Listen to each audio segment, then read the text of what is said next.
Borders are meant to bring clarity, to define where one country ends and another begins. But in Southeast Asia, clarity is often the exception. In this region of jungles, mountains, rivers, and reclaimed reefs, borders are shaped less by geography and more by war, colonial legacy, economic ambition, and sometimes by accident. You'll find towns that have switched countries without moving, rivers that redraw political lines every rainy season, islands with 3 flags or none at all. These aren't just curiosities. They affect trade, security, migration, and even where children go to school. Today, we're counting down 7 borders in Southeast Asia that make absolutely no sense, not because they're wrong, but because they reflect the deeper complexity of how this region works. And trust me, number 1 might just change how you look at a map forever. 7. The Thailand-Myanmar border town that doesn't exist properly. This is Mae Sot, Thailand, a bustling market town near the Moe River. And just across the river, Myawaddy, Myanmar, one of the country's busiest overland trade posts. On paper, the border is clear. The Moe River separates the two. But rivers aren't static. The Moe shifts dramatically with the seasons. It floods, it dries, it carves new channels. And when the river moves, the border moves with it, or at least it's supposed to. This has led to entire plots of farmland, houses, and even military outposts finding themselves suddenly and awkwardly in the other country. Thai villagers have found their rice paddies now technically in Myanmar. Myanmar troops have set up checkpoints on what Thailand considers sandbanks, not soil. And in some cases, locals build makeshift bridges during the dry season, not to cross borders, but to fetch water or visit relatives, and they unknowingly break immigration law. To make matters more complicated, the Moe is one of the most active smuggling routes in the region. Everything from motorbikes to methamphetamine tablets, known locally as yaba, cross by night, sometimes in view of police posts. Despite a formal friendship bridge between Mae Sot and Myawaddy and attempts to improve cross-border trade, the informal economy thrives. In the end, this border is less a fixed line and more a zone of negotiation, shaped by water, trade, and whatever both sides agree to ignore that year. 6. The Cambodia-Vietnam rubber strip, deep in the forests of Cambodia's Ratanakiri and Mondulkiri provinces, lies a stretch of land where borders are marked not by fences or checkpoints, but by rubber trees. These plantations, originally laid out during French colonial rule, have long blurred the line between Cambodia and Vietnam. And today, they're a source of quiet, everyday confusion and, at times, tension. Vietnamese companies have invested heavily in Cambodian rubberland, sometimes with local government approval and sometimes without clear documentation. The result? You'll find entire villages where the language spoken is Khmer, but the taxes are collected by Vietnamese officials. There have been reports of Cambodian farmers being told they're trespassing, not by soldiers, but by corporate guards who say the land belongs to Vietnam's investment zone. To the locals, it's not always clear which country they live in. There are Cambodian ID cards, Vietnamese-built roads, and plantations run by both sides, often side by side. Cambodian opposition leaders have accused their own government of quietly ceding land to Vietnam. Protesters have clashed with authorities over GPS markers that appear to favour Vietnamese claims. But what makes this border even more confusing is how it's enforced. Not with barbed wire, but with economics. The people who live here don't always care which flag is on the land. They care who controls the water, the road, and whether they can sell their latex. And in a region where cartography is political, the line between a plantation and a border can be paper thin. 5. The Lao-Thailand Mekong border islands. The Mekong River is one of Southeast Asia's most important waterways. It flows nearly 5,000 kilometers from the Tibetan Plateau to the South China Sea, and it forms a long stretch of the border between Thailand and Laos. On a map, that might sound simple, but in practice, the Mekong has created one of the most unstable and confusing borders in the region. That's because the official boundary is not based on the riverbank. Instead, it's based on the deepest point of the river channel, a method called the thalweg. And the thalweg moves. The Mekong floods during the rainy season and carves new channels during the dry season. Sandbanks shift, islands appear and disappear, and the river constantly redraws itself. In 2005, a sandbar near the town of Chiang Khong sparked a low-key dispute when Laotian farmers began planting vegetables on it. Thailand claimed it was on their side of the channel. Laos disagreed.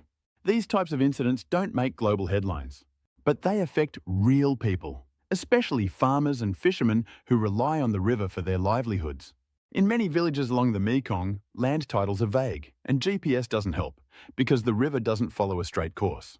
Thai and Lao officials have formed joint border commissions to deal with disputes, but there is no permanent solution. And with rising concerns over upstream dam construction, climate change, and declining river levels, the Mekong's border problems are likely to get worse, not better. This is a case where nature refuses to stay within political lines. 4. The triple border of Indonesia, Malaysia, and Brunei. Deep within the dense, mountainous jungle of Borneo, 3 countries meet at a single point: Indonesia, Malaysia, and Brunei. Or at least, that is what the map says. In reality, this triple border is not a well-marked intersection.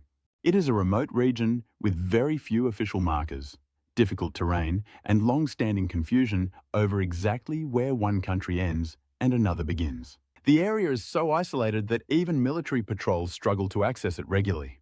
Most of the land is forested, uninhabited, and covered in steep hills and rivers. There are no large cities nearby, just scattered border villages and timber roads. Satellite images have revealed that in some places, there are multiple markers that claim to be the border point. Some have been moved, removed, or placed without proper documentation. Occasionally, Malaysian and Indonesian logging companies have built roads or cleared land without realizing they crossed into each other's claimed territory. In the past, these incidents have triggered diplomatic notes, protests, and in some cases, joint investigations to figure out who owns what. But the third country at this junction, Brunei, adds a twist. Brunei is small, but it sits on major oil wealth. The territory it claims at this tripoint is economically valuable, and yet there are still unresolved boundaries between it and Malaysia in nearby sectors. The situation is not explosive, but it is quietly tense. None of the countries want to escalate over a jungle hill, but none of them want to back down either. So instead, they wait. They patrol. They map. And in the meantime, nature slowly reclaims the trails and markers that were meant to separate them. 3. The Singapore-Malaysia water border. Singapore became independent from Malaysia in 1965. The land border was settled quickly, but the sea border was not. For decades, the maritime boundary between the two countries remained vague, especially in the narrow waters off Tuas in Singapore and Johor in Malaysia. The issue came to a head in 2018 when Malaysia extended its port limits into waters that Singapore also claimed. In response, Singapore sent its own ships to patrol the area. For weeks, the two countries had vessels sitting within sight of each other, refusing to move. The dispute was not about deep ocean. It was about just a few square kilometres of shallow sea. But those waters matter. They are used by oil tankers, fishing boats, and coastal developers. This is not the first time the two countries have clashed over borders. In 2008, they took a land dispute to the International Court of Justice over a rocky outcrop called Pedra Branca. The court ruled in favour of Singapore, but Malaysia later asked for a review, which it eventually dropped. Back to the sea. The 2018 maritime incident did not turn violent. Instead, both sides agreed to pause and negotiate. But the boundaries remain unclear in some areas even today. Singapore uses highly detailed navigation charts. Malaysia sometimes references older colonial-era agreements. The result is a border that changes depending on who you ask and which map you use. And in a region with growing shipping traffic and major port expansion plans, that is a recipe for more conflict in the future. Chapter 2. The Kalimantan Peninsula, Malaysia, inside Indonesia on the island of Borneo, Indonesia controls the vast majority of land, known as Kalimantan. But look closer and you will find something strange. A narrow road leads out of Malaysia's Sarawak region and curves deep into Indonesian territory. It passes through a remote area called the Biawak-Temajok corridor. There is no proper checkpoint, no customs office, just a few military posts and a sign marking the border. But the road is real, and it leads to Malaysian villages that are completely surrounded by Indonesian jungle. The people living in this area use infrastructure from both countries. Indonesian villages often cross into Malaysian territory for healthcare and supplies. Malaysian villages sometimes use Indonesian roads because they are better maintained. This strange setup exists because of historical quirks. During the colonial period, the Dutch and British carved up Borneo without ever fully surveying the interior. They drew boundaries based on rivers and tribal zones, not roads. As a result, modern national borders do not always follow logic. The governments of Indonesia and Malaysia have mostly ignored the issue. But every few years, there is a flare-up. Accusations of illegal logging, complaints about jurisdiction, even brief military standoffs. In 2010, Indonesian protesters burned Malaysian flags in Pontianak after border signs were allegedly moved. In 2012, Malaysia detained Indonesian workers who were clearing land in what both sides claimed. Today, both governments agree that the region is sensitive, but they have not resolved all of it. So the locals continue to live in an invisible overlap.